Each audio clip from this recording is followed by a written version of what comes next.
Bonjour à tous et bienvenue dans cette nouvelle vidéo, j'espère que vous allez bien. Aujourd'hui, on va voir comment arrêter de se comparer aux autres, comment arrêter d'envier les autres sans pour autant devoir les éviter.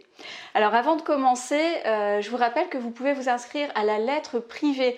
Donc c'est un mail que j'envoie chaque samedi avec de nouveaux conseils en matière d'estime de soi pour vous sentir bien dans votre peau et bien avec les autres. J'en profite pour remercier tous ceux qui se sont déjà inscrits. J'adore nos échanges d'emails. Ça me donne de très bonnes idées pour mes vidéos, donc merci encore. Vous trouverez le lien pour vous inscrire dans la description de cette vidéo. Alors souvent on entend que se comparer aux autres, c'est pas du tout une bonne idée, ça fait trop souffrir, on est tous différents, on devrait plutôt se concentrer sur nos forces, sur ce qui nous rend uniques. On nous dit aussi que voilà, essayer de ressembler aux autres, ça ne donnera pas un bon résultat puisqu'on sera moins authentique, on ne sera pas nous-mêmes. Et que de toute façon, même si on arrivait à ressembler aux personnes qu'on envie, et bien finalement on serait toujours insatisfait en fait. Si vous avez cliqué sur cette vidéo alors que vous connaissez tous ces conseils, c'est que ça ne fonctionne pas pour vous. Vous continuez à souffrir en étant en présence de certaines autres personnes pour différentes raisons. Je ne sais pas ce que vous enviez aux autres, mais en tout cas, vous continuez à souffrir. Donc ces conseils-là, ils sont difficilement applicables. Surtout le conseil qui vous dit, voilà, concentrez-vous sur vos forces, trouvez ce qui vous rend unique. Ça fonctionne pour des gens qui ont déjà une bonne estime personnelle à la base, pour ceux qui ont assez confiance en eux et qui se connaissent assez bien. Mais pour vous qui regardez cette vidéo, qui suivez ma chaîne régulièrement parce que vous savez que vous devez renforcer votre niveau d'estime personnelle, eh bien pour vous c'est beaucoup plus difficile. Alors comment est-ce qu'on peut régler ça? En général, les gens qui manquent d'estime de soi vont avoir tendance à éviter ce genre de situation. Ils vont avoir tendance à éviter les autres parce que les autres représentent une source de souffrance. Peut-être que c'est votre cas aujourd'hui. Alors, comment est-ce qu'on peut faire pour ne plus voir l'autre comme un danger finalement? Imaginez que vous puissiez avoir une méthode qui fait que vous voyez l'autre comme un outil vers votre bien-être. Imaginez que l'autre soit comme une boussole en fait, que l'autre vous permette de naviguer vers ce qui vous fait envie. Imaginez que finalement vous vous disiez, non pas voilà, cette personne a eu de la chance, a eu un autre parcours, je ne peux pas être comme elle, on est tous différents, etc. Imaginez qu'à la place de ça vous vous disiez, mais en fait moi aussi je peux faire ça, moi aussi je peux arriver à ça, je suis capable de réaliser ce que je veux. Je peux améliorer mon aspect extérieur, je peux atteindre n'importe quel objectif, donc vraiment si c'est d'ordre physique ou moral, peu importe, vous pouvez atteindre ce que vous voulez. Vous devez absolument vous mettre dans cet état d'esprit pour ne plus voir l'autre comme un danger, comme une source de souffrance, parce que vous ne pouvez pas passer votre vie à éviter les autres, ou alors vous n'allez pas pouvoir vous épanouir de toute façon. Maintenant vous allez me dire, ok, mais comment est-ce qu'on fait concrètement pour utiliser l'autre comme si c'était une boussole? Comment est-ce qu'on fait pour l'utiliser pour naviguer vers voilà, ce qu'on a envie de devenir, ce qui pourrait nous rendre plus heureux? Alors, il y a 5 questions selon moi à vous poser. La première, alors vraiment au cas par cas, à partir de maintenant, quand vous vous sentez quelque part mal en compagnie de quelqu'un d'autre parce que vous l'enviez par rapport à un certain aspect de sa vie, il faut vous poser les questions suivantes. La première, c'est qu'est-ce que je lui envie? Ensuite, une fois que vous avez déterminé ça, demandez-vous qu'est-ce qui changerait dans ma vie concrètement si moi aussi j'avais la même chose que cette personne?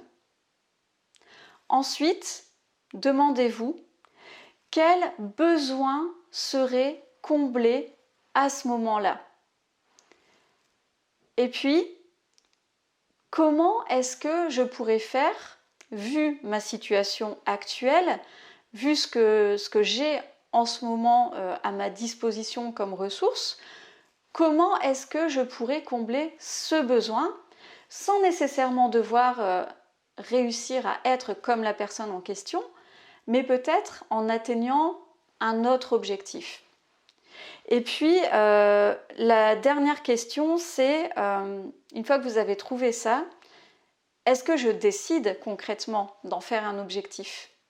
Et là, vous allez pouvoir, en vous posant ces questions-là, trouver des réponses par rapport à, voilà, qu'est-ce qui me manque finalement? Pourquoi est-ce que j'envie cette personne? Parce que parfois, on peut envier quelqu'un en pensant que, voilà, pour vous donner un exemple, admettons, vous pensez que vous enviez quelqu'un à votre travail qui a un poste qui est chef, voilà, chef d'équipe, admettons, et vous avez l'impression que vous aussi, vous aimeriez être chef d'équipe, alors que, en fait, en vous posant les questions que je viens de vous donner là maintenant, finalement, vous pouvez peut-être vous rendre compte que en réalité, vous n'avez pas besoin, vous aussi, d'être chef d'équipe, mais plutôt un certain besoin de reconnaissance. Alors ça, c'est vraiment un exemple, mais admettons que ce soit le cas, vous pouvez vous demander, ok, mais comment est-ce que je pourrais réussir à combler ce besoin de reconnaissance autrement? Peut-être que si vous êtes un membre de l'équipe, donc vous n'avez peut-être pas de poste à responsabilité, mais peut-être que vous pouvez obtenir la reconnaissance que vous voulez d'une autre manière. Et alors, quand vous serez en face de telle ou telle personne qui est, voilà, chef d'équipe, admettons, vous vous direz ok, moi je ne suis pas chef d'équipe, mais par contre mon travail est reconnu. Je suis reconnue en tant que personne, enfin, je sais que j'apporte de la valeur grâce à mon travail. Et là, vous vous sentirez vraiment mieux.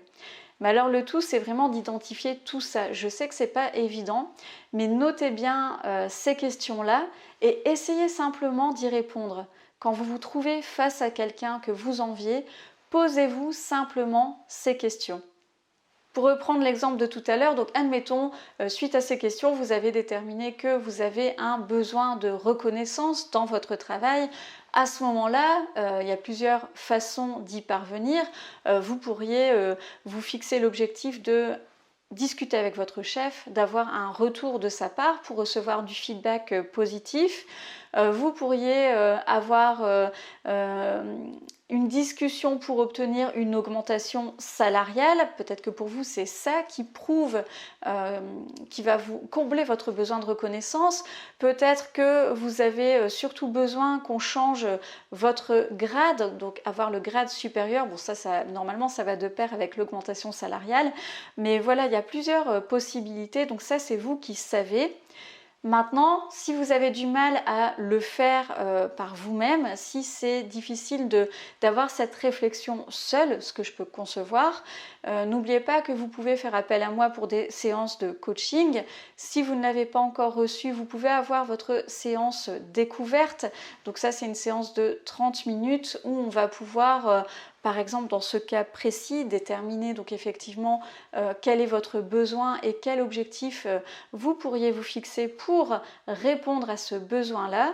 Et puis, si le contact passe entre nous, on peut continuer sur d'autres séances de coaching et là faire un accompagnement vraiment sur la durée, sur plusieurs séances.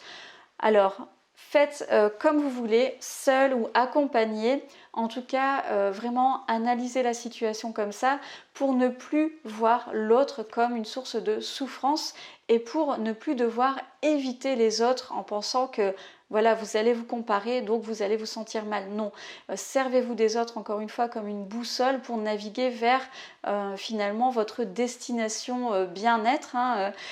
Vous demandez, voilà, qu'est-ce qui me rendrait plus heureux?